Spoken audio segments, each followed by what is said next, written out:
And he said unto me, Write, for these words are true and faithful. I'd rather have Jesus than silver. We are on daily Bible reading number 42 out of 365. So 42. We're going to read Exodus 2, Mark 3, Job 6, and Romans 3. Pam's going to start in Exodus 2 for us. And there went a man of the house of Levi, and took to wife a daughter of Levi. And the woman conceived and bare a son, and when she saw him, that he was a goodly child, and hid him 3 months. And when she could no longer hide him, she took for him an ark of bulrushes, and doubled it with slime. Daubed it with slime and with pitch, and put the child therein.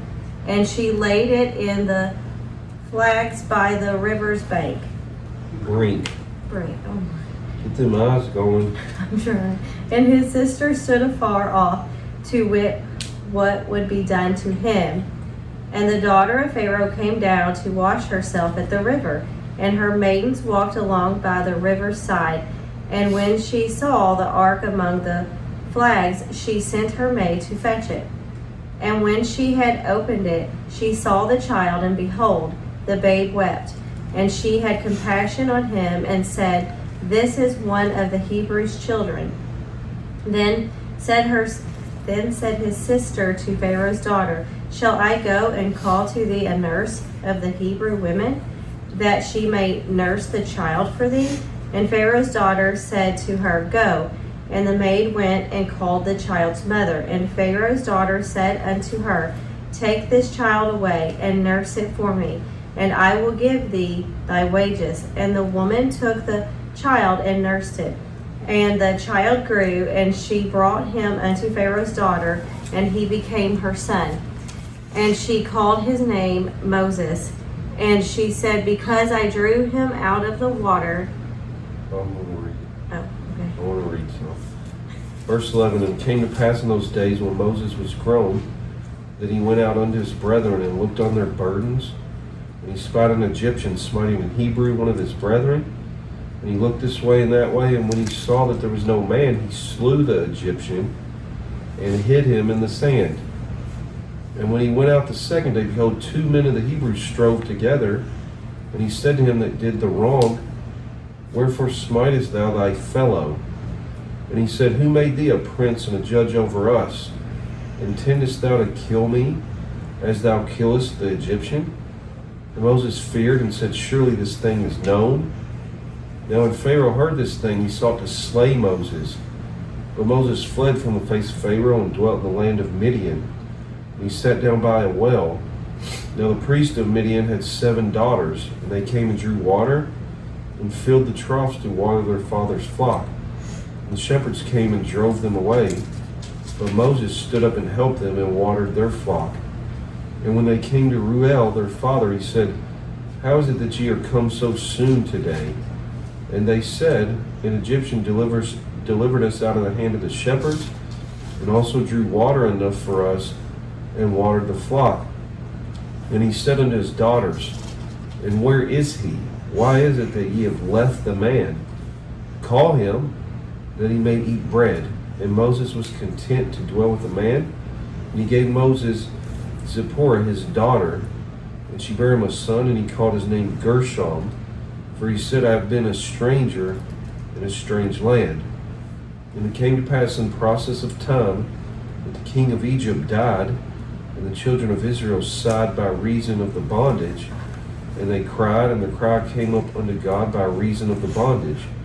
And God heard their groaning, and God remembered his covenant with Abraham, with Isaac, and with Jacob.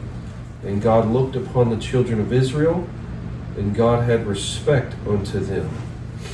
We're going to turn to Mark chapter 3 now. So we just read Exodus 2.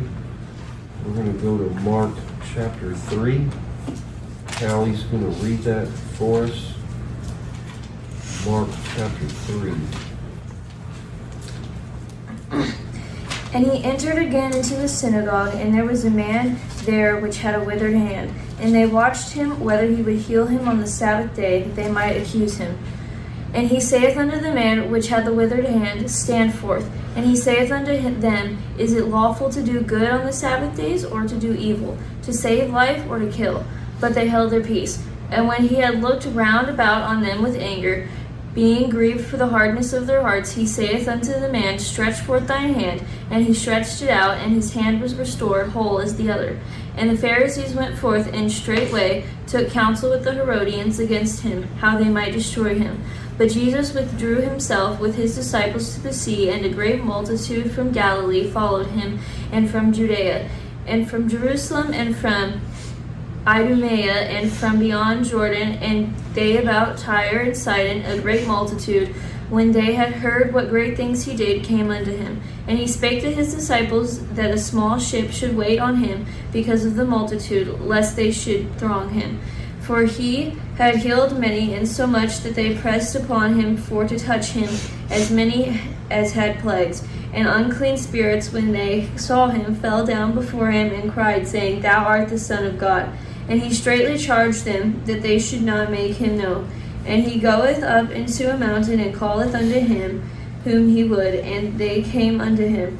And he ordained 12 that they should be with him, and that he might send them forth to preach, and to have power to heal sicknesses, and to cast out devils. And Simon he surnamed Peter, and James the son of Zebedee, and John the brother of James, and he surnamed them Boanerges, which is the sons of thunder, and Andrew and Philip, and Bartholomew, and Matthew, and Thomas, and James the son of Alphaeus, and Thaddeus, and Simon the Canaanite, and Judas Iscariot, which also betrayed him. And they went into an house.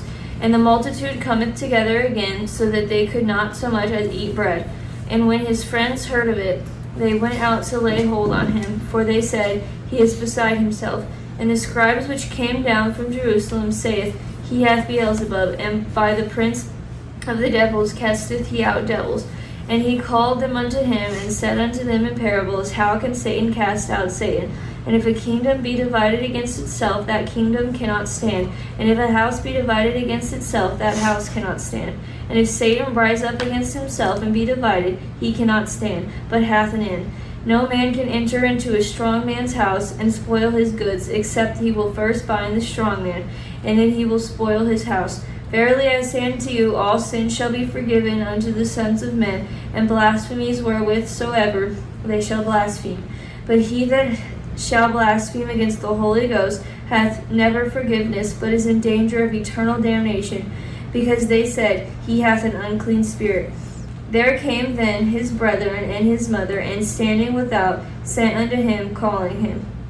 And the multitude sat about him, and they said unto him, Behold, thy mother and thy brethren without seek for thee.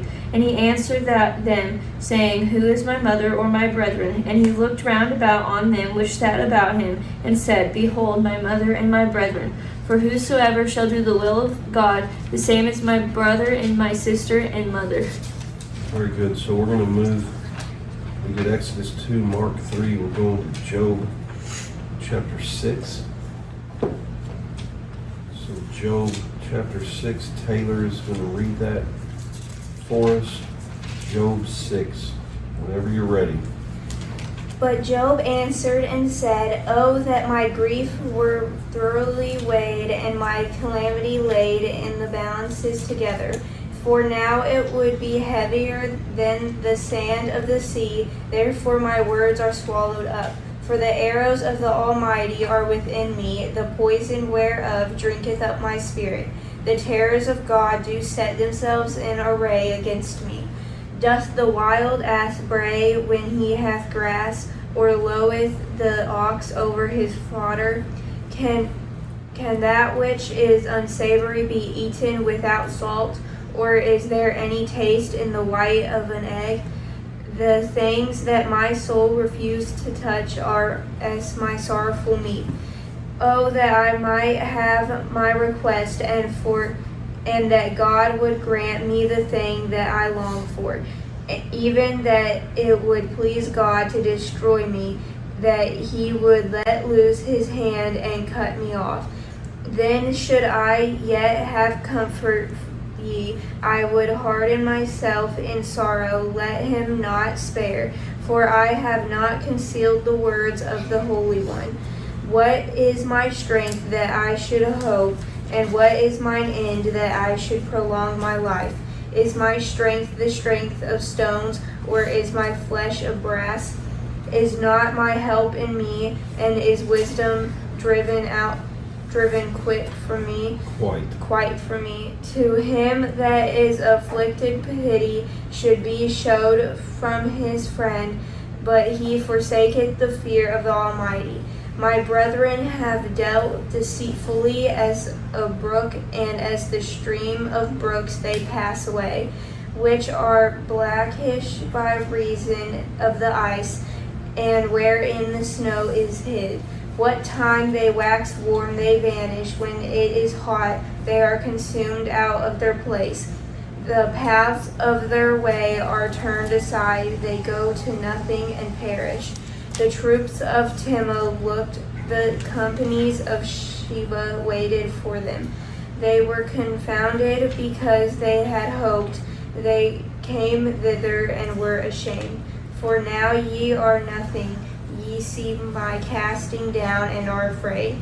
Did I say, bring unto me, or give a reward for me of your substance, or deliver me from the enemy's hand, or redeem me from the hand of the mighty? Teach me, and I will hold my tongue, and cause me to understand wherein I have erred.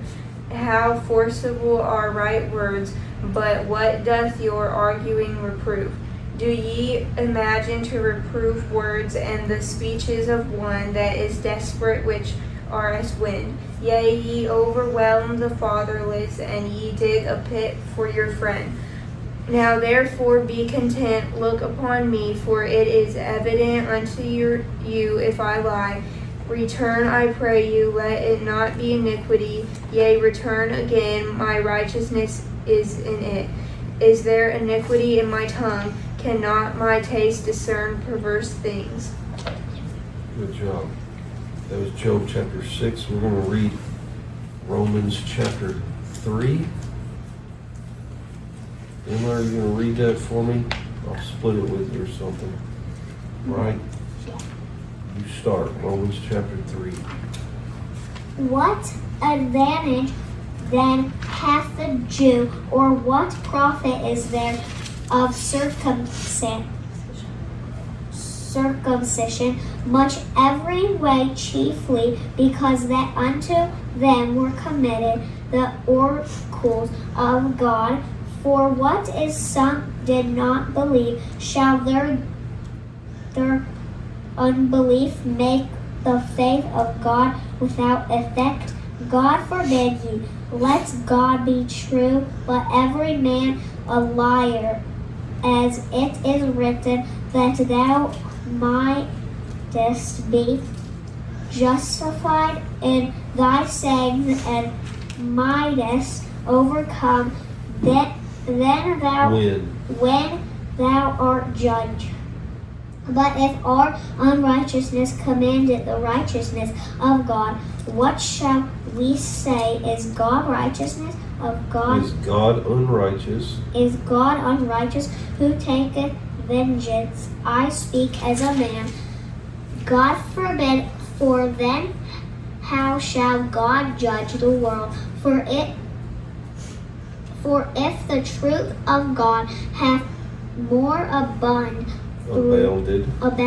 through my lie unto his glory, why yet am I also judged as a sinner, and not rather as we be slanderously reported, and as some affirm what we say? Let us do evil, that good may come, whose damnation is just.